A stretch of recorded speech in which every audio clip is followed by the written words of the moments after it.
কৃষকরা কাজ করে, ওরা কোথায় রেস্ট করে, একটা গাছের তলা, দ্যাট ইজ অলসো আর্কিটেকচার। অনেক বেশি যখন গরম হয় তখনই কিন্তু আমাদের যে রসালো ফলগুলো প্রকৃতি আমাদেরকে দিচ্ছে, আম জাম কাঁঠাল লিচু, এগুলো তো আমরা শীতের সময় পাই না। আম জাম কাঁঠাল লিচু অ্যাকচুয়ালি গরমে না খেলে তো ওই মজা পাওয়া যায় না। হ্যাঁ হ্যাঁ, আগে আমাদের একটা ভাব ছিল না যে মানুষ আমরা সর্বশ্রেষ্ঠ, হ্যাঁ, কিন্তু ওই চিন্তাটা থেকে কিন্তু আমরা এখন সরে এসেছি।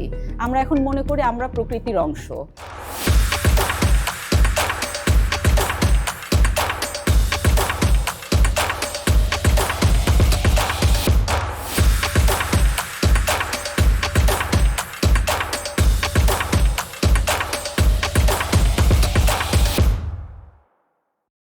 আসসালামু আলাইকুম, আপনাদের স্বাগত জানাচ্ছি আমাদের আজকের পডকাস্টে, যেটা আমার 4 নম্বর podcast, building tomorrow with ideas powered by BTI.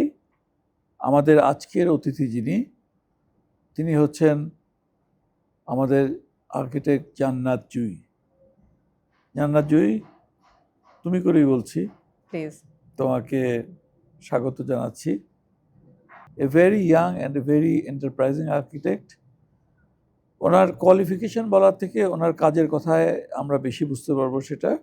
Anyway, তারপরেও একটু বলে নেই। Jui is an graduate from Ahsanullah engineering university like 12 বছর আগে, and then she did her masters from National University of Singapore. এমন একটা সময় যখন কোভিড পার হচ্ছিল, so it was very tough for her. Personally আমি চিনি বলে I know all the details, and within this 12 years অনেকগুলি ইন্টারন্যাশনাল এবং লোকাল অ্যাওয়ার্ড পেয়েছেন। আর একটু বলে রাখা উচিত যে উনি শতত্র আর্কিটেক্টসের পার্টনার। শতত্র আর্কিটেক্টসের নাম সবাই আমরা জানি। উনার নিজস্ব একটা ফার্ম আছে, সেটার নাম হচ্ছে জান্নাত জুঁই আর্কিটেক্টস। জান্নাত জুঁই অ্যান্ড আর্কিটেক্টস। জান্নাত জুঁই আর্কিটেক্টস। ওকে, জান্নাত জুঁই আর্কিটেক্টস। যারা এখনকার দিনে আপডেটেড আর্কিটেকচার নিয়ে কাজ করেন, তাদের ভিতরে জান্নাত জুঁইকে বিশেষ ট্যালেন্টেড আর্কিটেক্ট হিসাবে বিবেচনা করি, এবং আপনারাও তাই করবেন তার কাছ থেকে তার কথাগুলি শোনার পর। এবং ওনার যে পার্সোনালিটি, ওনার যে মানুষকে বোঝানোর ক্ষমতা, ওনার যে ব্যক্তিত্ব, এই দুটো সবাইকে ইমপ্রেস করে। So congratulations and thank you for joining us. Thank you so much Foyez ভাই, আমাকে ইনভাইট করার জন্য, এবং বিটিআইকে ধন্যবাদ এরকম একটা সুন্দর প্রোগ্রাম শুরু করার জন্য। আমি গত 3টা প্রোগ্রামই দেখেছি, সবগুলোই মানে খুবই ইন্সপায়ারিং ছিল। তো এইবার আমাকে ইনভাইট করার জন্য ধন্যবাদ। যে এই প্রোগ্রামটার একটা জিনিস I am sure is a successful thing, সেটা হচ্ছে যে আমাদের যারা এন্ড ইউজার, আমরা আর্কিটেকচারাল ডিজাইন করি, সেটা আরেকজন ইউজ করে, তাদের বোঝার জন্য এর আগের 3 জনও, এবং আই এম শিওর আজকে তুমিও ঠিক সেইভাবেই কোনো জার্গনস ইউজ না করে একেবারে বাংলা ভাষায় কিংবা বাংলা ইংরেজি ভাষায় মানুষকে বোঝার মতো করে এক্সপ্লেইন করলে পরে এন্ড ইউজারের জন্য, আমাদের কাস্টমারদের জন্য এবং সবার জন্যই আর কি যতটা সহজাত হয়। আমাদের প্রফেশনালদের একটা প্রবলেম হয়ে যায় কি, আমরা এত টেকনিক্যাল টার্ম ইউজ করি যেটা সম্বন্ধে ওনাদের না জানাটাই কথা আর কি। স্বাভাবিক, রাইট। তাহলে আমরা একটু সাবজেক্টে চলে যাই। জি। প্রথমে হচ্ছে যে আর্কিটেকচার ইজ এ ল্যাঙ্গুয়েজ। হ্যাঁ, it is a communication process. আমি বলি, তুমি শোনো, I am the sender, you are the receiver. So through architecture, that is another way of communication. That's what I understand. এই যে কমিউনিকেশন প্রসেসটা globally ধরলে পরে পৃথিবীর বিভিন্ন জায়গায় বিভিন্নভাবে কিন্তু এক্সপ্রেস করা হয় through architecture. Like in North America একরকম, ইভেন কাছের দেশগুলিতে where you studied, in Singapore it is another kind, maybe in the subcontinent it's very near, because এটা তো একই রকম হওয়ার কথা। তো এই সম্বন্ধে আমাদের একটু তুমি যদি বলো যে আমাদের দেশে এটা কিভাবে this transformation of communication through architecture is আচ্ছা। দ্যাট। তো আসলে আর্কিটেকচার বলতে আমরা যা বুঝি সবকিছুই কিন্তু পার্ট আর্কিটেকচারের। যেমন সেই যে শুরু হলো গুহা থেকে, ওইটাও কিন্তু একটা architecture.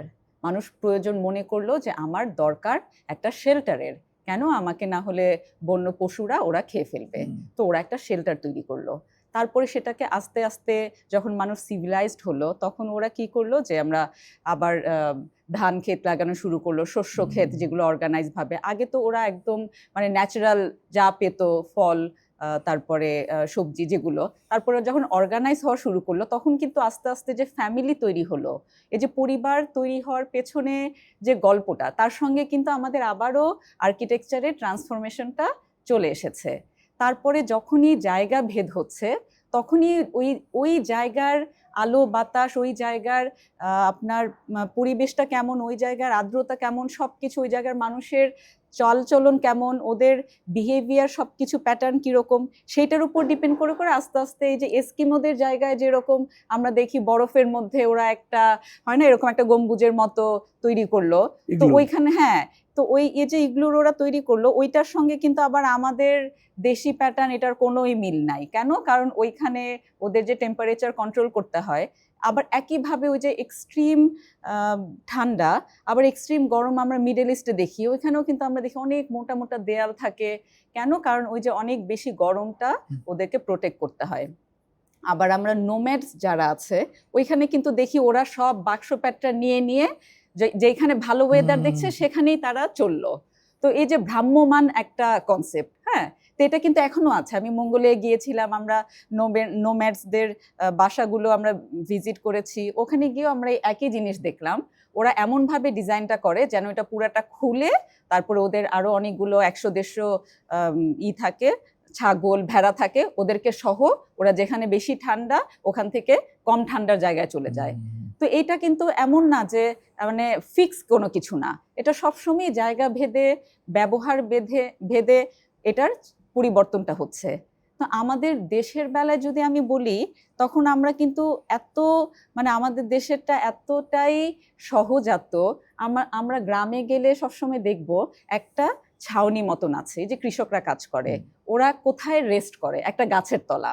That is also architecture, কারণ আমরা ওইটাকে চিন্তা করছি যে ওইটা আমাকে কোনো না কোনোভাবে শেল্টার দিচ্ছে। তো যখন প্রচন্ড গরম হচ্ছে আমি গাছের তলায় আসি, অথবা আমি কি করছি, আমার আশেপাশে একটু খড়কুটো আছে, খড়কুটোগুলো উপরে দিয়ে দিলাম, চারটা কিছু বাঁশ আছে অথবা কাঠ আছে, ওগুলো নিয়ে চারটা মানে কলামের মতো দিয়ে দিলাম, দিয়ে আমি ওইটা নিচেই আমি দেখা গেল দিনের বেলা রেস্ট করছি, এই যে একটা ছাউনি তৈরি করে ফেললাম। এটাই আর্কিটেকচার এবং এটাই সাস্টেইনেবল আর্কিটেকচার। তো এই যে আমার বাতাস আসছে বাতাস যাচ্ছে, তারপরে আমি রোদের হাত থেকে বাঁচার চেষ্টা করছি, আমি বৃষ্টির হাত থেকে বাঁচার চেষ্টা করছি। আমাদের আবার খুব এরকম বরফ টরফ পরে ওগুলারও কোনো চিন্তা নাই, যেরকমটা ওই যে ইগলু এস্কিমো ওদের করা লাগছে সেরকম আমাদের নাই। তা আমি সবসময় বলি যে আমাদের বাংলাদেশের যে 6 ঋতুর দেশ, এটা তো আসলে পৃথিবীর কোথাও নাই। আমাদের এত দ্রুত পরিবর্তন হচ্ছে, মাত্র 2 মাস পর পর একটা নতুন একটা আমরা পরিবর্তন পাচ্ছি আমাদের এনভায়রনমেন্টের জন্য। তো সেইটাও এতটাই কোনো কিন্তু এক্সট্রিম না, হয় না যে যেমন আমরা পাকিস্তানে যদি চিন্তা করি, ওইখানে দেখা গেল একবার 52 ডিগ্রি হচ্ছে ইসলামাবাদে, আবার দেখা যাচ্ছে ওইদিকে -2 হয়ে যাচ্ছে। তারপরে কানাডাতেও কিন্তু আমরা এরকম দেখি যে -30 হয়ে গেল, কি আবার ওইদিকে +40 হয়ে গেল, এই যে 70 ডিগ্রি ডিফারেন্স। আমাদের কিন্তু এই পরিবর্তনটা অনেক সামান্য, হ্যাঁ, দেখা যায় আমাদের উত্তরবঙ্গে একটু দেখা গেল কত 12-13 বা হয়তো 8-10 এরকম নামে, আবার খুব বেশি হলে দেখা গেল 35-40 এরকম হলো। তো আমাদের এই ক্লাইমেট ওয়াইজ আমাদের দেশটা এত বসবাসের জন্য যোগ্য, তো এই জন্যই কিন্তু আমাদের আলহামদুলিল্লাহ আমরা মানে জনবসতি বলেন ঘনবসতি বলেন সবকিছুতেই আমরা খুবই মানে সুন্দরভাবে মানিয়ে নিচ্ছি, কারণ আমাদের দেশটা বসবাসের জন্য খুবই উপযোগী একটা দেশ। এবং এই দেশের আর্কিটেকচারের যে ভাষা সেটা এতটাই সহজাত, এতটাই সুন্দর, যেটা অনেক আগে থেকে হয়ে এসেছে। এই যে একটা ছাউনি দিলাম, কয়েকটা কলাম দিয়ে দিলাম, তারপরে আবার যখন দেখছি যে আরেকটু যখন পরিবর্তন আসা শুরু করলো, রাতের বেলা একটু হয়তো আরেকটু প্রোটেকশন দরকার হয় আমার, তখন আমি একটু দরজা জানালা দিলাম। ওই দরজা জানালাগুলোও কিন্তু গ্রামে আমরা দেখছি খুবই সহজাত, যা পাওয়া যাচ্ছে মাটি দিয়ে করে ফেললো, কাঠ দিয়ে করে ফেললো, টিন দিয়ে করে ফেললো, বেত দিয়ে করে ফেললো, বাঁশ দিয়ে করে ফেললো, ছাউনি দিয়ে করে ফেললো। তো এই যে হাতের কাছে যা পাচ্ছি সেটা নিয়েই আমি আমার এটা তৈরি করে ফেলছি, আমার গণ্ডিতে তৈরি করে ফেলছি। তারপর যখন আস্তে আস্তে আমাদের আরবানাইজেশনটা হলো, শহরে প্রত্যেকটা শহরেই মানে দেশেই তাই হয়, দেখা যায় যেই শহরগুলো থাকে মেগা সিটি বা অর্থ উপার্জনের জন্য মানুষ একটা ক্যাপিটাল যেটা থাকে রাজধানী, ওখানে এসে জড়ো হয় বা ইম্পর্টেন্ট শহরগুলোতে জড়ো হয়, তখন যে আস্তে আস্তে ওই জমির দাম বাড়তে থাকে, তখন আর সম্ভব হয় না যে একটু সাধারণভাবে থেকে যাই। কিন্তু তখন কিভাবে ওই যে শহরের এই যে ঘনবসতিপূর্ণ দামি একটা জমির মধ্যে আমি তখন কিভাবে তৈরি করব।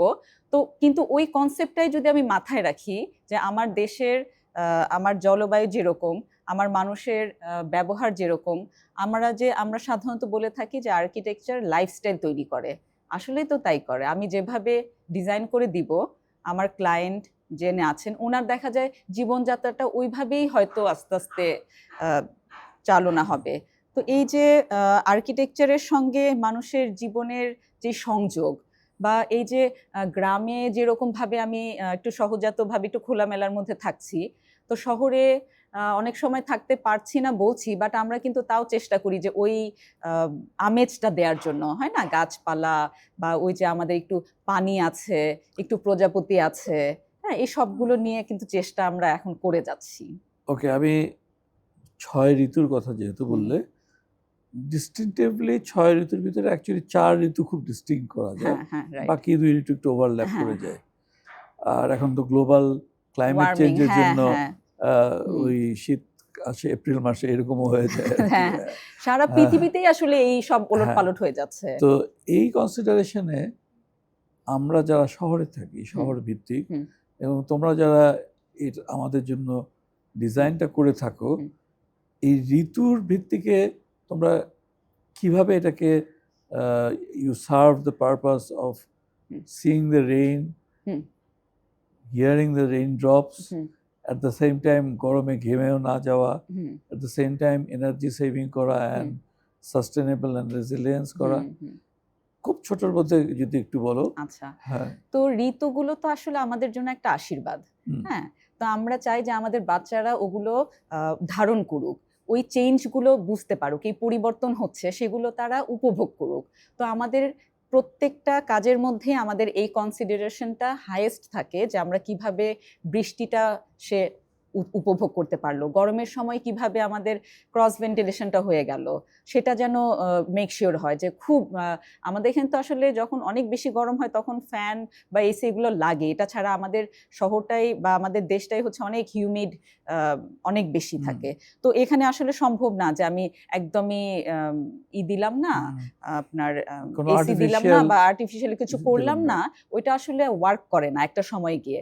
কিন্তু বাকি সময়গুলো কিন্তু আমরা পারি, লাইক একদম যখন অনেক গরমের সময়টা, ওই সময়টা বাদ দিয়ে যে বাকি সময়টা, সেটা কিন্তু আমরা ঠিকই এসিটা হয়তো না অন করে শুধু ফ্যানটা দিয়েও চালাতে পারি। তো এই যে আমরা পরিবর্তনগুলো হচ্ছে, সেগুলো প্রত্যেকটা পরিবর্তন, যে বর্ষার সময়, শীতের সময়, গ্রীষ্মের সময়, এই পরিবর্তনগুলো আমরা একদমই আমাদের কাজের ভেতরে থাকে এবং এগুলো পার্ট অ্যান্ড পার্সেল, হয় না, যে অঙ্গাঙ্গিভাবে জড়িত ডিজাইনের সঙ্গে। তুমি তো খুবই একটা টেস্টফুল লেডি, হ্যাঁ। I consider you as a very thank you. প্রত্যেকটা আর্কিটেক্ট আমি বিশ্বাস করি তাই, হ্যাঁ। বাট পার্টিকুলারলি তোমার কথা আমি বলছি। Thank you. For a tasteful lady who wants to enjoy, যখন বৃষ্টি হয়, বৃষ্টি তোমার ঘরে এসে পড়বে না, কিংবা তুমি দেখতে পাচ্ছ কিন্তু অনুভব করতে পারছো, কিন্তু তুমি আছো কিন্তু আসলে একটা কংক্রিট জঙ্গলের ভিতরেই। ঠিক সেরকম ভাবেই যখন শীতকাল আসে, শীতের একটা ভিটামিন ডি নেওয়ার জন্য হোক, আর শীতের আনন্দটা উপভোগ করার জন্য, আমাদের দেশে শীত তো কোয়াইট ডিফারেন্ট দ্যান ক্যানাডিয়ান শীত আর কি। অ্যাকচুয়ালি ক্যানাডিয়ান সামার আর আমাদের শীত ইজ সেম। সেটাকে তোমরা কিভাবে ইনকর্পোরেট করো ইন ইউর ডিজাইন? আচ্ছা, যখন ধরেন আমি একটা গাজীপুরে বাড়ি করেছি ভ্যাকেশন হাউস মতন, তো সেখানে বৃষ্টিটা, তো উনি এরকম বলছিল যে আমি একটা কবিতার মতো বাড়ি চাই, আমার বাজেট অনেক কম। তো ওইখানে আমি চিন্তা করেছি যে আসলে আমরা যখন ভ্যাকেশন হাউসে যাই তখন কিন্তু আমরা চাই যে নেচারে প্রত্যেকটা চেঞ্জগুলো আমরা উপভোগ করব। তো সেই জন্য আমি ওদের যে মাঝখানে বসার জায়গাটা, শুধু সেই জায়গাটার উপরে টিনের চাল দিয়েছি। কেন? বৃষ্টির শব্দ হবে, আমি চা খাবো, সেটা উপভোগ করব।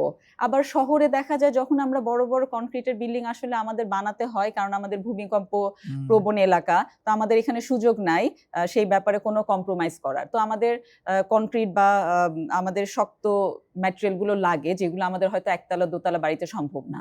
তো সেই বেলাতেও দেখা যায় আমরা হয়তো বাড়ির সামনে একটা টেরাস থাকলো, সেই জায়গাটা হয়তো কিছুটা অংশ উপরে ছাদ থাকলো, কিছুটা অংশ থাকলো না। তো আমি একটু ছাদের কিছুটা, যেটার মধ্যে আমি শেড পাচ্ছি, ওই শেডের নিচে আমি বসলাম, আমি এনজয় করছি, দেখছি, হয়তো আমি এখন ভিজতে চাইছি না, চাইলে আমি ভিজলাম। তো এইগুলো কিন্তু সারাক্ষণ থাকে। তো আমি যে ওয়েলকাম করতে চাই, হয় না যে আমি যে বৃষ্টি হচ্ছে, কিন্তু আমি চাই যে না, আমি বৃষ্টি দেখতেও চাই না, আমি এটার শব্দ শুনতে চাই না, তা না, আমরা বৃষ্টি দেখতে চাই, এটা শব্দ শুনতে চাই, ওটার সঙ্গে বসে চা খেতে চাই, চা খেতে খেতে কাজ করতে চাই, বা পরিবারের সঙ্গে, হ্যাঁ সিঙ্গারা তো ডেফিনেটলি, তো তার পরিবারের সঙ্গে সময় কাটাতে চাই, কি অফিসের মানুষদের সঙ্গে একসঙ্গে, কলিগদের সঙ্গে কাজ করতে চাই। তো এই পুরো নেচারটা আমরা 100% উপভোগ করতে চাই। তো এই যে আর গরমের সময় যেটা, এই যে ক্রস ভেন্টিলেশন, গরমের সময় তো আসলে আমি যদি আশা করি আমাদের শরীরের যে পরিবর্তনগুলো, আমাদের এগুলো সবকিছু আসলে আর্কিটেকচারের সঙ্গে জড়িত। আমাদের শরীর কিন্তু অতটুকু তাপমাত্রা নিতে পারে যতটুকু আমাদের আশেপাশে আছে। তো আমরা যে ঘেমে যাচ্ছি সেটাও কিন্তু গুরুত্বপূর্ণ। ওই ঘামটা হয়ে আমার বডিটা রিল্যাক্সড হলো, বা তখন আবার ওই নেচার কিন্তু প্রকৃতি আমাদেরকে ওইভাবেই হেল্প করতে থাকে।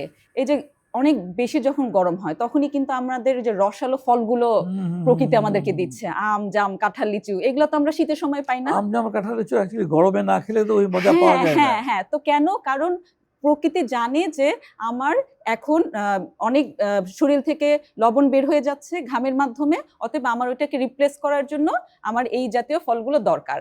তো কিন্তু অ্যাবান্ডেন্স পরিমাণ, মানে অনেক বেশি পরিমাণে এগুলো উৎপন্ন করতে থাকে। একটা আম গাছে তো এমন হয় যে 5টা আম ধরে, শত শত আম ধরে, অনেক অনেক কাঁঠাল ধরে, জামে ভরে যায়, লিচুতে ভরে যায়। তো এইগুলো শুধুমাত্র তখনই হয় যখন এক্সট্রিমলি গরম। তার মানে আমাদেরকে প্রকৃতি হেল্প করছে আমাদের শরীরটাকে ঠিক রাখার জন্য। সেজন্যই আমরা বলি যে প্রকৃতিকে আমাদের এত যখন দিচ্ছে, প্রকৃতিকে আমাদের ফিরিয়ে দেওয়ার একটা দায়িত্ব রয়ে গেছে, যেটাকে আমরা সাস্টেনেবল আর্কিটেকচার বলে থাকি। এবং তোমার সঙ্গে আমি যখন সিঙ্গাপুরে বিল্ডিং দেখতে গিয়েছিলাম, ওখানে বলছিল যে একটা 50 তলা না কত তলা বিল্ডিং এর 200% গ্রিনারি ফিরিয়ে দিয়েছে। গ্রিনারি বলতে যা যা ছিল আর কি সেটার। So that was a very excellent way of thinking. Actually ওইভাবে চিন্তা করলে পরে না অত গরমও লাগে না, তাই না? চিন্তাধারাটাই হচ্ছে গিয়ে। আর বৃষ্টির যে সুন্দর আওয়াজটা, ওটাকে উপভোগ করার মতো ওই মানসিকতাও চলে আসে। একদম। আসলে বৃষ্টিকে নিয়ে তো আমাদের মানে শত শত বছর ধরে যে কবি সাহিত্যিকরা যারা, এই বৃষ্টি নিয়ে তাদের কত মানে প্রেমময় কবিতা, তাই না? এটা তো আমাদের দেশের তো একটা আমেজ। আমাদের তো টিপটিপ বৃষ্টি হয় না, আমাদের তো একদম উথাল পাথাল বৃষ্টি জাতি। আমরা গান, কবিতা, বৃষ্টি, প্রেম সবকিছুকে একসঙ্গে মিলিয়েই জীবনকে এনজয় করি। সেজন্য আমরা অনেক হ্যাপি পিপল।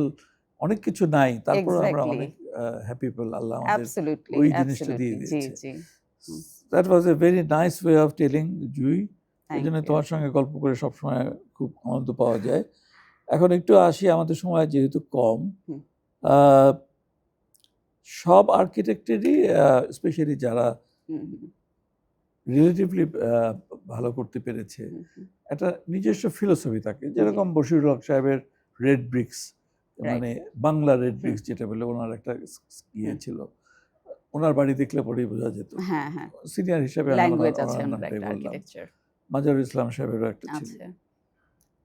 তোমার বেলায় এটা, যদিও তুমি এখন আমার কাছে মাত্র 12 বছর আর কি, বাট 12 বছর is a long time also. তোমার ফিলোসফিটা কি? আমার ফিলোসফি হচ্ছে যে মানে হারিয়ে যাওয়া, হয় না? মানে আচ্ছা। আমি প্রকৃতির মাঝে আমার স্থাপত্যটা যেন মিলেমিশে একাকার হয়ে যায়। আমি আমার কোনো আমার চিন্তাটাই হচ্ছে গিয়ে ওই যে মানে আ ওই যে গ্রামের যখন আমরা থাকতাম তখন হুম, যে একটা কুঁড়ে ঘর বা হুম, একটা শুধু প্যাভিলিয়নের মতো একটা ছাউনি দেয়া, ওইটার কি কোনো স্পেশালাইজেশন ছিল? ওইটা কিন্তু আমরা ধারণ করি। আমাদের কিন্তু ওখানে থাকলে আরাম লাগে। আমরা হয়তো ওইটাকে একটা আর্কিটেকচার হিসেবে ওইভাবে অনেক এমফাসাইজ করতে চাই না যে এটা একটা দারুণ আর্কিটেকচার হয়েছে। কিন্তু আমি কিন্তু ভালো ফিল করি। তো আমার কাজে আমি সারাক্ষণই ওইটাই আমার ব্যাকগ্রাউন্ড চিন্তা যে আমার আর্কিটেকচারটা বাইরে দিয়ে কেমন হয়েছে, অবশ্যই ওটা প্রত্যেকটা মানে কাজের বেলায় আউটার সারফেসটা কেমন সেটা ইম্পোর্টেন্ট। কিন্তু ভেতর থেকে যেন আমি প্রত্যেকটা দিন ভালো ফিল করি। আমার সো যারা happiness is your happiness philosophy. Is my philosophy. Like এই যে সাস্টেইনেবিলিটির কথা বলি, হুম, সাস্টেইনেবিলিটি মানে হচ্ছে আসলে লোকাল। হুম, হ্যাঁ? হুম, তো আমি দেশি। আমি দেশি জিনিসপত্র ব্যবহার করি। হুম, আমি দেশি যা আমার আশেপাশে পাওয়া যায় সেটা নিয়েই আমি ভালো থাকার চেষ্টা করি। হুম। এই যে একটা অ্যাপ্রোচটা এর মধ্যে কিন্তু কোনো বাড়াবাড়ি নাই। এর মধ্যে কিন্তু কোনো আ মানে একটা কিছু হয়ে যাওয়ার প্রবণতা নাই। তো এই যে কিন্তু আবার কিন্তু আরাম লাগে, হয় না? হ্যাঁ, মানে I feel comfortable হুম, এরকম একটা হয় যে ভালোই লাগছে। খুব একটা হয়তো রিকগনাইজ করছি না, হুম, কিন্তু আমার ভালো লাগছে। হুম, তো এই যে আমি এরকম ধরেন আমাদের যেহেতু আ স্থাপত্য দেখার জন্য হুম, অনেক আর্কিটেকচার মানে অনেকগুলো দেশে ট্রাভেল করতে হয়। এটা জরুরি। শুধু স্থাপত্য দেখার জন্য না। আসলে হুম, জীবনে মানে সারা পৃথিবীটা যত পারে মানুষের দেখা উচিত। তাহলে অনেক কালচার, অনেক আ অনেক দেশের মানুষ তারা এত পরিবর্তন, সৃষ্টিকর্তা যে এত মানে ভ্যারিয়েশন ডাইভার্সিটি সেগুলো তখন বোঝা যায় এবং তখন বোঝা যায় যে আমরা যে এমন বড় কিছু না।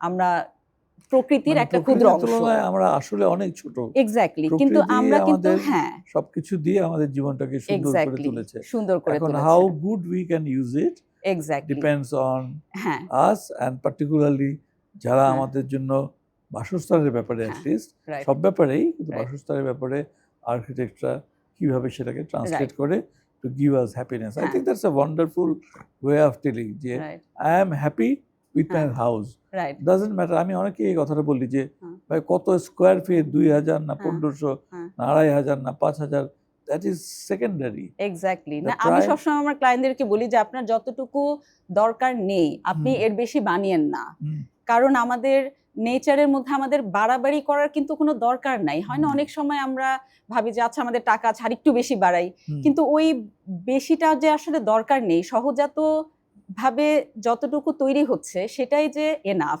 আগে আমাদের একটা ভাব ছিল না যে মানুষ আমরা সর্বশ্রেষ্ঠ। হ্যাঁ?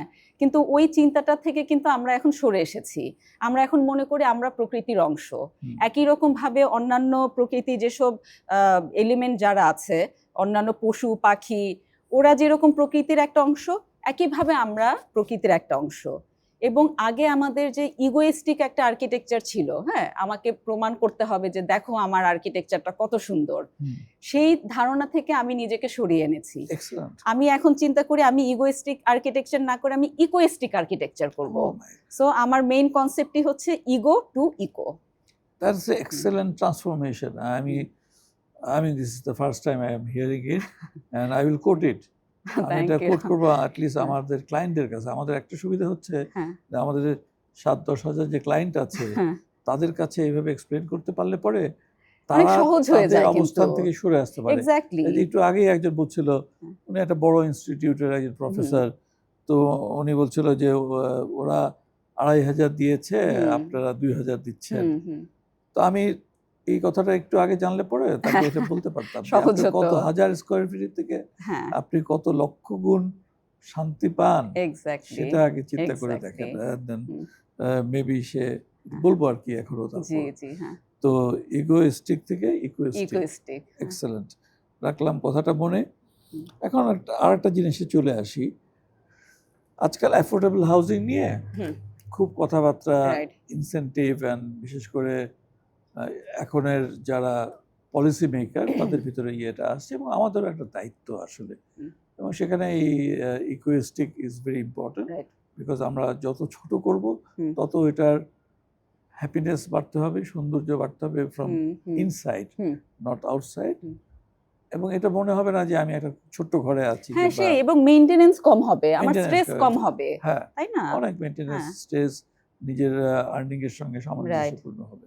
তো সেখানে কালার একটা বিশাল ভেরিয়েশন। হ্যাঁ, নিঃসন্দেহে, শুধু বাচ্চাদের ঘরে গোলাপি কালার করে দিলাম সেটাই না, রাইট। আমার লিভিং রুম হোক কিংবা বেডরুম হোক, সেখানেও একটা ওয়ালের কালার অন্য ওয়াল থেকে ডিফারেন্ট করলে, হুম, কিংবা অনেক সময় আমরা যারা পুরান ঢাকায় হুম, হুম, জন্ম হুম, নিয়েছি, হুম, আমরা কিন্তু হুম। একটু ভেরিয়েশন পছন্দ করি, ক্যাটক্যাটা একদম, জিনিস হ্যাঁ, আর কি। হ্যাঁ, হ্যাঁ, হ্যাঁ। তো এই কালার ভ্যারিয়েশন সম্বন্ধে একটু বলবে? কালার আসলে এতটাই ইম্পর্টেন্ট, যেহেতু আমার অনেক ইন্টেরিয়রও করা হয়, তো সেখানে দেখা যায় যে ক্লায়েন্টের নানান ধরনের চিন্তা থাকে, কিন্তু আমি সবসময় বিশ্বাস করি কি প্রকৃতির প্রত্যেকটা রঙই অসম্ভব সুন্দর, কিন্তু সেটাকে কেয়ারফুলি ডিল করতে হয়। তো আমরা যে অনেক সময় বলি না, একটা ক্যাটক্যাটা হলুদ রঙের দিয়ে দিল, ক্যাটক্যাটা হলুদ রং তো প্রকৃতির একটা একটা ক্যাটক্যাটা হলুদ ফুল কি সুন্দর না? কিন্তু ওইটা কিভাবে আছে, ওইটার সঙ্গে পাতাটা সবুজ কালারের, সেটার হয়তো 20টা গ্রেড আছে। তো এই যে আমরা নেচারের দিকে যদি তাকাই, আমরা যদি প্রকৃতির দিকে তাকাই, তখনই কিন্তু আমরা দেখব যে প্রকৃতিতে অসংখ্য রং আছে, এবং এগুলো কোনোটাই মনে হয় না যে উৎকট একটা রং। না, এগুলো আমরা নিজেরা যেটা হ্যান্ডেল করতে পারি না, সেটাকে আমরা মানে বলতে চাই যে এই রংটা মানে রঙের ভালো উপর না। দোষ হ্যাঁ, চাপিয়ে, রঙের উপর দোষ চাপিয়ে আমরা ওইটা থেকে পার পেতে চাই, কিন্তু আসলে তো রঙের প্রবলেম না, প্রবলেমটা হচ্ছে যে আমি কতটুকু হ্যান্ডেল করতে পারছি রংটাকে। তো এর জন্য যারা রং নিয়ে কাজ করে, এটার আসলে অনেক এই যে আর্টিস্টরা যারা থাকে স্পেশালি, হয় না, ওরা কিন্তু একটা ছবি আঁকলো, দেখা যাবে আমি হয়তো আচ্ছা আমি আমার কথা বললাম না, ধরেন না বলো, সাধারণ, তোমার আচ্ছা আমি হয়তো একটা রংকে যেরকম ভাবে চিন্তা করব একটা ডিটেইলে, একটা আর্টিস্ট হয়তো ওই কালারের মধ্যে থেকে আরো 5টা রং নিয়ে, যেমন এই যে ভ্যান গগ ছিল না, যে হ্যাঁ, অদ্ভুত অদ্ভুত রং নিয়ে, যে তার স্টারি নাইট, তারপরে সানফ্লাওয়ার, এগুলোর মধ্যে তো প্রত্যেকটাতেই অনেক পাওয়ারফুল কালার ছিল, অনেক স্ট্রং কালার ছিল। তো ওগুলা তখন তার জীবন দশায় ওগুলাকে আমরা রেকগনাইজ করি নাই, এখন সেগুলা $1,000,000 বিক্রি হয়। তো এই যে আমাদের একসেপ্টেন্স, সেটা আমাদের উপর, আমরা কতটুকু গ্রহণ করতে পারলাম। তো রং হচ্ছে ভীষণভাবে ইম্পর্টেন্ট, এবং এটা হ্যান্ডেল করার ক্যাপাসিটি কার কিরকম সেটার উপরে হচ্ছে এটার আমার ব্যবহার। আমি যে রুমে বসি, রুমটা অত বড় না, তুমি দেখেছো তো, কারণ আমি ওই তোমার ইগোইস্টিক থেকে ইকুইস্টিকে বিশ্বাস করি, এসেছে, হ্যাঁ। বাট এখানে আই এম শিওর কিছু আর্টিস্টিক জিনিস আছে, পার্টিকুলারলি একটা অ্যাবস্ট্রাক্ট পেইন্টিং আছে। অ্যাবস্ট্রাক্ট পেইন্টিং এর তো তুমি যেভাবে দেখো সেভাবেই ওটা হয়ে যাবে একদমই, একদমই, হ্যাঁ। তো আমার কলিগরা কিংবা আমার জুনিয়র যারা আছে এখানে, স্যার এটা কিসের ছবি আসলে, তোমার কাছে কি মনে হয়? রঙের খেলা, কিন্তু আসলে কোনো বস্তু কিছু নাই। হ্যাঁ, সেটাই। কেউ বলে এটা একটা ভাঙা রিক্সা মনে হচ্ছে, কেউ বলে যে এটা সকালে সূর্য ওঠার মতো মনে হচ্ছে। আমরা কি বলেও এই ধরনের কোনো জিনিস আনতে পারি, যে এখন বিভিন্ন কোম্পানি যে বিভিন্ন রকমের colour variation and colour mixing আনছে, হ্যাঁ, যেটাকে লাক্সারি কালার বলুক আর যাই বলুক, তো এই কালার দিলে কি ঘরের ডাইমেনশন ছোট হয়ে যায়? একটা এরকম মিসকনসেপশন হতে পারে, কিংবা রাইটও হতে পারে। এই ব্যাপারে তোমার কি যে?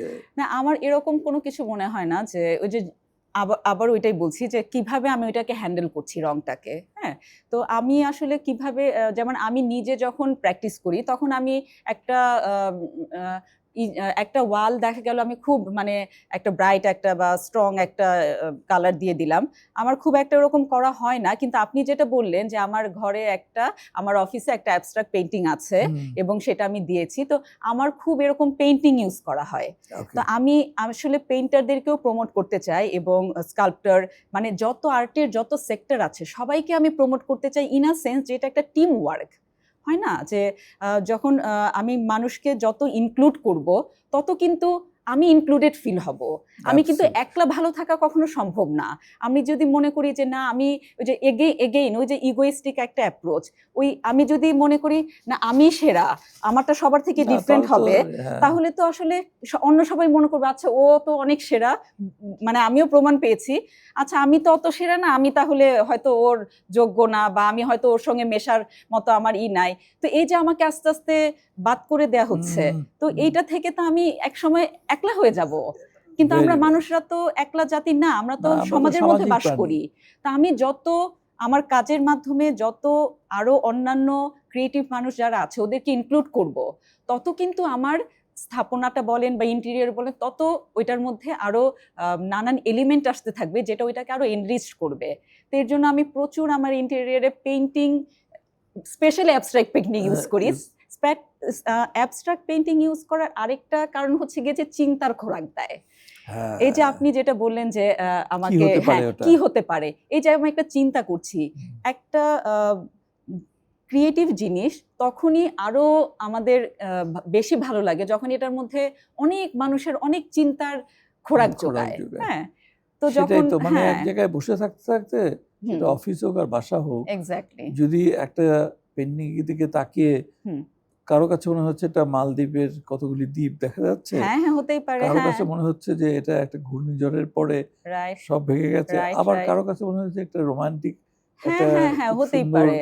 একটা সেই জায়গা। কেন নয়, কেন নয়, আমাদের সবসময় রেগুলার একটা চিন্তা না করে আসলে যে আউট অফ বক্স যখন আমরা চিন্তা করি, এই যে সেই কত মানে বছর আগে আমাদের মাইকেল অ্যাঞ্জেলো কি করলো, ফ্রেস্কো করলো সিস্টিন চ্যাপেলে, দ্য লাস্ট জাজমেন্ট। এই যে পুরা মানে এত বিশাল একটা হাইট, সেই হাইটের মধ্যে সে বছরের পর বছর, সেই 15 বছর বয়সে তাকে অ্যাপয়েন্ট করেছে অ্যাজ অ্যান আর্টিস্ট, হয় না? একটা আর্টিস্ট হিসেবে 15 বছর বয়সে সে নিজের স্কুলের যে সিস্টেমটা সেটাকে কিন্তু সে ডিনাই করেছে। সে বলেছে যে না, আমি এই স্কুলিং সিস্টেমে আমি বিশ্বাস করি না, আমি আমার মতো। তাকে একটা ন্যানি দিয়েছিল, তো ন্যানির হাজবেন্ডটা আবার মার্বেল ঠুকতো, তো সেখান থেকে সে মার্বেলের কাজ এগুলো শিখেছে। তো সেই শিখে শিখে সে নিজেই দেখা যাচ্ছে ছবি আঁকছে, মার্বেল দিয়ে স্কাল্পচার বানাচ্ছে, বানাতে বানাতে তাকে আবার নিয়ে গেল ওখানে, এবং সে যে ফ্লোরেন্সে ছিল, ওই ফ্লোরেন্সে তো আবার আপনার আছে ওদের, ওইটাই তখন একদম পুরো ইউরোপের মেইন হাব ছিল যেখানে আর্ট অ্যান্ড কালচার সব থেকে বেশি প্র্যাকটিস করা হতো। তো তখন তাকে ইতে নিয়ে যাওয়া হলো ভ্যাটিকানের এই সিস্টিন চ্যাপেলে ওটা আঁকার জন্য। তো এই যে আউট অফ দ্য বক্স শুরু থেকেই চিন্তা করা, কেন আমাদের যদি একটা ছোট একটা ধরেন 2000 স্কয়ার ফিটের অ্যাপার্টমেন্ট থাকে, ওইটাতে কেন আমার ওই রেগুলার বেসিসে আমার চিন্তা করতে হবে? না, যদি আপনি ধরেন 1000ই ধরেন, কেন ওইটাকে আমার মনে করতে হবে যে আচ্ছা আমার বাসাটা অনেক ছোট, এখানে আমি এমন গ্রেট কিছু করতে পারবো না? অবশ্যই পারবো। ইটস নট অ্যাবাউট সাইজ, এটা সাইজের ব্যাপার না, এটা হচ্ছে যে আমাদের চিন্তাধারার ব্যাপার। এর জন্য আমরা মনে করি যে যদি একটা এক্সপার্টের সাহায্য নেওয়া হয়, তখন তো ডেফিনেটলি সে আপনাকে আরো নতুন নতুন আইডিয়া দিতে পারে। সবাই চায় ওরকম, কিন্তু কাউকে তো করে দিতে হবে। এক্স্যাক্টলি, কাউকে করে দিতে হবে। আমি যখন জাপানে ডর্মে থাকতাম, আমার পাশের রুমে বিভিন্ন দেশের লোক থাকতো, ছাত্রদের ভিতরে একজন ছিল জার্মান। আচ্ছা, তার রুমটায় সবার অ্যাট্রাকশন বেশি ছিল, বিকজ ওখানে সবচেয়ে জিনিস কম। তুমি যে কথা বলেছো যে লাইটিং, পেইন্টিং, কিছু কিছু ল্যান্ডস্কেপিং, এই জাস্ট প্ল্যান্টেশন, সবকিছু, তারপর একটা হালকা মিউজিক বাজে সবসময়, সব মিলে প্রত্যেকটা জিনিসে একটা ভ্যালু অ্যাড করে, প্রত্যেকটা জিনিস একটা ভ্যালু অ্যাড করছে, ইভেন তার কাপড় চোপড় ফর দ্যাট ম্যাটার আর কি। হ্যাঁ সেই তো মানে খুব রিল্যাক্সিং ড্রেস পরে। একদমই, আসলে যে আর্ট প্র্যাকটিস করে সে তো নিজেই একটা আর্ট পিস হয়ে যায় এক সময়, তাই না? এই যে আমরা শিল্পী শাহাবুদ্দিনকে দেখি, ওকে ও মানে ওনার আর্ট দেখার আগে কিন্তু ওনাকে দেখে আমরা অনেক চমকিত হই যে যেরকম এই যে রঙের কথা যে আমরা বলছিলাম, এই যে উনি লাল টকটকে রং, মানে শকিং কমলা রং পরলো, আমরা কিন্তু অনেক সময় ভাবি যে একটা ছেলে কি এরকম কাপড় পরতে পারে, কিন্তু ওনাকে তো দারুণ লাগে। চুল আঁচড়ায় না কোনো সময়, চুল আঁচড়ায় না, এই যে লাল টকটকা পরলো, কমলা গাঢ় কমলা পরলো, আমাদের তো দারুণ লাগছে। আমিও ওর কাছ থেকে তো লাল পরা আরম্ভ করলাম। হ্যাঁ, আমি নিজেও আপনাকে অ্যাপ্রিশিয়েট করলে আবার অবশ্যই অবশ্যই, আমার তো দারুণ লেগেছে। তো এটা হচ্ছে আমাদের নিজের কতটুকু অ্যাকসেপ্টেন্স। হ্যাঁ, আমরা আসলে মনটাকে অনেক সময় বড় হতে দেই না, জোর করে একটা মানে বাউন্ডারি রাখার চেষ্টা করি। হ্যাঁ, আসলে বাউন্ডারি কোনো দরকার নাই, আমাদের মনের তো কোনো লিমিট নাই। So true, so true. দুটা টার্ম আজকাল বেশ শোনা যায়, তার ভিতরে একটা হচ্ছে চাইনিজ ফেং শুই, আর হচ্ছে ইন্ডিয়ান বাস্তুশাস্ত্র। একটু আমাকে একটু শর্টে বুঝাবে জিনিসটা কি? আচ্ছা, এগুলো হচ্ছে যে যেমন ধরেন চাইনিজ বা ইন্ডিয়ান, ওদের তো অনেক বছরের পুরনো কালচার, ওদের যে ঐতিহ্য, তো ওদের এখান থেকে ওদেরও আসলে ক্লাইমেট ওয়াইজে ওগুলো তৈরি হয়েছে, বা এক একটা বিশ্বাস থেকে যে আমার কিচেনটা যদি এই কর্নারে থাকে তাহলে এটা আমার ইর জন্য ভালো, এটা আমার স্বাস্থ্যের জন্য ভালো, বা আমার মঙ্গল নিয়ে আসবে, বা আমার এন্ট্রিটা যেদিকে আমি প্রবেশ করছি ঘরে সেটা যদি এরকম একটা লোকেশনে থাকে এটা আমার ইর জন্য ভালো হয়। তো এটা আবার আসলে এটা যে খুব যে বলবো যে না এটাকে বিশ্বাস করার কিছুই নাই সেটাও বলা যায় না, আবার খুব যদি গোড়ামি ধরে রাখি যে না এরকম ভাবি, যেটা অনেক সময় ইন্ডিয়ান আর্কিটেক্টদের আমি খুব ভালো করে জানি যে আমার বন্ধুরা আছে, ওদেরকে কিন্তু এটা একটা মাঝে মধ্যেই কঠিন একটা পরীক্ষার মুখোমুখি হতে হয়, কারণ অনেক ক্লায়েন্টই দেখা যায় এর বাইরে আমি কোনোভাবেই যেতে চাই না। তো ওইটাও একটা মানে এক্সট্রিমিস্ট, যেটা হয়তো নেই। তা আমাদের দেশেও তো আছে, আমরা বলি না যে দক্ষিণ দুয়ারি স্বর্গবাস, উত্তর দুয়ারি সর্বনাশ, তার মানে কি দক্ষিণে যে বাতাসটা আসে এটা আমাদের জন্য ভালো, তারপরে আবার পশ্চিমে যে আমাদের অনেক হার্ড একটা লাইট থাকে, অনেক কঠিন রোদ আসে, কিন্তু ডিজাইনের মাধ্যমে আসলে সবই এগুলো চেঞ্জ করা যায়। যেমন ধরেন যে আমরা পশ্চিমে অনেক সময় ভাবি যে আমরা পশ্চিমে জানালা দিতে পারবো না, কিন্তু আসলে যদি আমার পশ্চিমে খুব সুন্দর একটা ভিউ থাকে তখন আমি কি করবো, এটা বন্ধ করে দিব? তখন হয়তো আমি একটু বড় শেড দিয়ে দিলাম, বা হয়তো ওখানে এমন ভাবে গাছপালাটা ডিজাইন করলাম যেখানে আমার শ্যাডো আসে, একটু বাতাসও আসে। তো এইভাবে অনেকগুলো টেকনিক আছে যেটার মাধ্যমে এটাকে মিনিমাইজ করা যায়, মিক্স এন্ড ম্যাচ করা যায়, চেঞ্জ করা যায়। রাইট।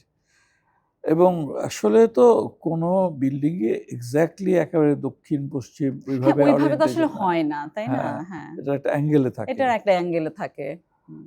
তো অনেক সময় আমাদের শ্রদ্ধেয় কাস্টমারদের এই জিনিসটা একেবারে কম্পাস দিয়ে বুঝিয়ে দিতে হয় আর কি, যে দেখেন সেটাই এটা কিন্তু কোনাকুনি ভাবে আছে আসলে, কিন্তু সেজন্য ইনোভেশন আছে। একটা জিনিস ভালো কি যে ওনাদের যখন বোঝানো হয়, তোমার মতো সুন্দর করে না বোঝাতে পারলেও আমরা যতটুকু বোঝাতে পারি ওনারা কিন্তু মেনে নেন ওটা। হ্যাঁ, কারণ আসলে সেটার পেছনে যদি যুক্তি থাকে কেন মানবেন না? এক্স্যাক্টলি। সো আমরা তো আগেই এক্সাইটেড হয়ে যাই। হ্যাঁ, সেটাই। তো জোর করে আমারটাই নিতে হবে, আমারটাই ঠিক না। ওই যে আমরা শুরু থেকে বলছেন সহজাত যেটা সুন্দর সেটাকে গ্রহণ করলে আসলে জীবনটাই সুন্দর। একটা পার্সোনাল কোশ্চেন করতে পারি? প্লিজ করেন। তুমি তো রফিক আজমের সহধর্মিণী, তার কাজের কোনো এফেক্ট কি তোমার কাজের ভিতরে পড়ে, কিংবা কিছুটা তো পড়তেই পারে আবার নাও পড়তে পারে? আচ্ছা আচ্ছা। কিংবা তাকে কি তুমি কোনোভাবে ফলো করো কি করো না? না, তার কাজের যেটা আমার খুবই পছন্দ সেটা হচ্ছে যে সে প্রচণ্ডভাবে এই যে প্রকৃতি নিয়ে চিন্তা করে। হ্যাঁ, তো আমি তার কাছ থেকে একটা জিনিস শিখেছি, সেটা হচ্ছে যে যখন আমরা আমি আমার জার্নিটা, আর্কিটেকচার জার্নি শুরু করি, তখন দেখা যেত একটা কাগজ দিলে আমাদের যখন একটা মানে সাইটের মধ্যে প্ল্যানটা আঁকা থাকতো, সে শুরুতে ওটার মধ্যে অনেক সবুজ কালার করছে, নীল কালার করছে। তো আমরা বলতাম যে না, এখানে তো একটা বাড়ি বা একটা অ্যাপার্টমেন্ট অথবা একটা অফিস হবে। আচ্ছা হবে, আচ্ছা ঠিক আছে, অল্প একটু আঁকলাম। তারপরে বললাম যে না, এখানে একটা টয়লেটও দিতে হবে, আচ্ছা ঠিক আছে, একটু নিলাম। তো শুরুর অ্যাপ্রোচটাই আসলে এত সুন্দর যে আমি যতটা সম্ভব কম বানাতে চাই, এবং আমি যতটা সম্ভব প্রকৃতি নিয়ে ডিজাইনটা কমপ্লিট করতে চাই, প্রকৃতিকে যত কম ডিস্টার্ব করা যায়। এই যে এটা তো তারা যখন আসলে প্র্যাকটিস শুরু করেছে তখন কিন্তু এই যে গ্রিন আর্কিটেকচার, সাস্টেইনেবল আর্কিটেকচার কিছুই ছিল না, কিন্তু আপনি ওনাদের এমন কোনো বিল্ডিং বলতে পারবেন না যেটার মধ্যে ওই কনসিডারেশনগুলো নাই। তার মানে তারা জেনে অজান্তে অথবা কনসিয়াসলি হয় না, মানে ওরা কিন্তু সবসময় ওদের ভেতর থেকেই ওই তাড়নাটা ছিল। তো যখন আমরা ওই যে লার্নিং অ্যান্ড আনলার্নিং বলেন না, যে ওরা আসলে এমন একটা সময়ে ওই শক্ত অবস্থানটা নিয়েছে যখন হয়তো তাদের ওই সময়টায় যদি তারা, যেমন আমি আরো আর্কিটেক্টের নাম বলবো, লাইক আমাদের মেরিনা তাবাসসুম, তারপরে আমাদের পলাশ ভাই, তার মোস্তফা খালিদ পলাশ, তারপরে ওই যে আমাদের রিবা অ্যাওয়ার্ড পেল কাশেফ চৌধুরী। হ্যাঁ, তো ওনাদের কাজ তো আমি অসম্ভব পছন্দ করি। কেন, ওনারা যখন ওই মুভমেন্টটা শুরু করেছে তখন যে এই গ্রিন আর্কিটেকচার, সাস্টেইনেবল আর্কিটেকচার নামগুলো ছিল না, কিন্তু তাও ওনারা ওই প্র্যাকটিসটা ধরে রেখেছে বলেই আজকে আমরা নতুন জেনারেশন এই একটা সুন্দর আর্কিটেকচার ওয়াইজ কিন্তু ঢাকা শহর খুবই খুবই আগানো। আপনি ইন্ডিয়ার কোনো একটা শহরের কথা বলতে পারবেন না যাদের আর্কিটেকচার এই ধরনের ভালো আর্কিটেকচার হয় এবং এত ভালো পরিমাণে আর্কিটেকচার হয়, এবং তারা স্বীকার করে। এবং কনস্ট্রাকশনের বেলায় আমরা যেই ধরনের খুবই উন্নত মানের কনস্ট্রাকশন ঢাকা শহরে হয়, এটা তো পৃথিবীর উন্নত অল্প কয়েকটা দেশ ছাড়া কোথাওই হয় না। তো এটার পেছনে তো ওনাদের মানে অবদান অনস্বীকার্য। তো আমরা যদি এটাকে রিকগনাইজ না করি ওটা তো খুবই অন্যায় হবে। তো আমি ডেফিনেটলি তার কাছ থেকে শিখেছি, কিন্তু ল্যাঙ্গুয়েজ ওয়াইজ আসলে আমার কাজের মধ্যে সেটার কোনো প্রভাব নাই, কারণ সবকিছু তো আসলে প্রত্যেকটা জমি তো অন্যরকম। এটা আসলে হ্যাঁ আমরা প্রত্যেকে এত প্রত্যেকটা ক্লায়েন্ট ডিফারেন্ট, প্রত্যেকটা জমি ডিফারেন্ট, প্রত্যেকটা এলাকা ডিফারেন্ট হয় না, আর্কিটেক্টর ডিফারেন্ট হয় না, হ্যাঁ বেড়ে ওঠাগুলো ডিফারেন্ট। এক্স্যাক্টলি সো ইন্টেরিয়র আমাদের যারা ক্লায়েন্ট আছে কেউ হয়তো 2 কোটি টাকার অ্যাপার্টমেন্ট কেনে, 50 লক্ষ টাকার ইন্টেরিয়র কাজ করায়, রাইট, আমাদের জন্য ভালো, বিজনেস ইজ গুড, বাট আমাদের একটা সোশ্যাল রেসপন্সিবিলিটি আছে। তো যার হয়তো ওই টাকাটা নেই, তার ওয়াইফ একটু মন খারাপ করলো যে আরও তো এখানে একটা ফল সিঁড়ি দিতে চেয়েছিলাম, এখানে একটা বিরাট ধরনের শ্যান্ডেলিয়ার দিতে চেয়েছিলাম, and things like that. But এটাকেও তুমি যে ইগো টু ইকো বললে, এই ইন্টেরিয়রের বেলায় একটু কি ধরনের, আমার বাজেট ইজ 5 লাখ টাকা, টাকা নেই, কিন্তু আমার বউ চাচ্ছে যে ওটা করারও হবে 50 লাখ টাকা, মানে টাকা হিসাবে না, যা চাচ্ছে সেখানে কিছু যদি আমরা কাউন্সিলিং করতে পারি তোমার কথার থেকে, সেই ব্যাপারে কিছু বলবে? যদিও আমরা একটুখানি আলোচনা করেছি, কিন্তু এখানে একটা জিনিস মানুষ যেটা খুবই ভুল করে, মানুষ অনেক সময় মনে করে কি বেশি টাকা মানেই ভালো। হ্যাঁ, এটা একটা ভুল ধারণা। মানে বেশি টাকা মানেই যে আমার ইন্টেরিয়রটা খুব সুন্দর হবে তা কিন্তু না। এখানে টেস্টের ব্যাপার আছে, এখানে ম্যাটেরিয়াল ব্যাপার আছে। হ্যাঁ, মানে চকচক করলে শোনা হয় না। মানে এগুলা কেন এসেছে? কারণ সবসময় যে আমার দামি জিনিস মানে যে সুন্দর, সেটা একটা কমপ্লিটলি ভুল ধারণা। দামি জিনিস কখনোই আপনাকে, মানে আপনি হতে পারে যে আপনি বললেন যে আচ্ছা আমি মার্বেল ইউজ করতে চাই, মার্বেলটার দাম বেশি, সেখানেও কিন্তু অনেক ভ্যারিয়েশন আছে দামের। তো আমি 5 লাখ টাকাতেও কিন্তু আমি খুবই খুবই ভালো ইন্টেরিয়র করতে পারি যদি আমার ইনোভেশন থাকে, আমার মাথার মধ্যে যে আমি নতুন জিনিস করার। তো সেই বেলা আমি বলবো যে একটু যদি এক্সপার্টিজের হেল্প নেওয়া হয়, যে এক্সপার্ট, তাহলে কিন্তু ওই বাজেটের মধ্যেই করা সম্ভব। আপনি একজন ইন্টেরিয়র আর্কিটেক্ট অথবা আর্কিটেক্টের কাছে, যার কাছেই যান, ওকে যদি আপনি বলেন যে এটা আমার বাজেট এবং এই বাজেটের মধ্যেই আমার চিন্তাটা এরকম, আমার স্বপ্নটা এমন, আমি সেগুলো ফুটিয়ে তুলতে চাই, সে অবশ্যই আপনাকে হেল্প করবে। সেটার জন্য আপনার 50 লাখ টাকার দরকার নেই। আবার যদি আপনি বলেন যে না আমার 50 লাখ টাকার মানে আমার বাজেটের কোনো ইস্যু নাই, তো সেটাও সম্ভব। তো প্রত্যেকটা বাজেটটা তো আগে বলে না, প্রথমে ওটাই বলে যে আমি এই ধরনের চাই। হ্যাঁ হ্যাঁ, এবং সেটা অবশ্যই আপনার যে বাজেট সেটাকে আপনাকে এক্সট্রা স্ট্রেস না দিয়ে ওই বাজেটের মধ্যেই কমপ্লিট করা সম্ভব। হ্যাঁ, এবং সেখানে আপনি যদি এক্সপার্টের কাছে যান সেটাই হয়তো অনেক সময় ভালো হয়, কারণ সে হয়তো আপনাকে নানান দিকগুলো বুঝিয়ে বলবে। হ্যাঁ, নানান দিকগুলো বুঝিয়ে বললে পরে তখন ক্লায়েন্ট যিনি কিংবা কাস্টমার যিনি, তার ভিতরে ওই ফিলিংটা চলে আসবে।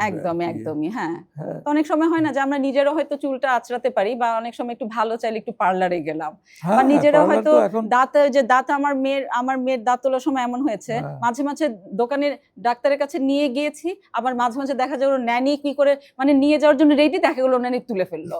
তো এরকম মানে সবকিছুতেই আসলে এক্সপার্ট থাকে। যদি আপনি মনে করেন যে আমার সাহায্য দরকার, তখন আপনি গেলেন। তো যখন একটু আমি বলবো যখন একটু লিমিটেড বাজেট থাকে, তখন আসলে এক্সপার্টের সাহায্য নেওয়াটাই বুদ্ধিমানের কাজ। তা তো বটেই। এখন এক্সপার্ট ওইভাবে সাহায্য করাটাও, হ্যাঁ নিশ্চয়ই as a business house of course business is related to profit, কিন্তু আমরা চাই না কারোর উপরে কোনো স্ট্রেস ফেলিয়ে। হ্যাঁ, আমি ভীষণভাবে ওইটা ফলো করি। আমি একদমই আমার কোনো ক্লায়েন্টকে কোনো স্ট্রেস দিতে চাই না, স্পেশালি টাকা পয়সা ওয়াইজ তো অবশ্যই না। হ্যাঁ, কারণ জীবনটা আমরা এত ছোট জীবন, সবাই আসলে অনেক কিছু শিখলাম কিন্তু জীবনটা উপভোগ করতেই শিখলাম না, সেটাই ভুলে গেলাম। তখন তো আসলে অনেক কিছু যে শিখলাম সেটার ফলটা কি দাঁড়ালো।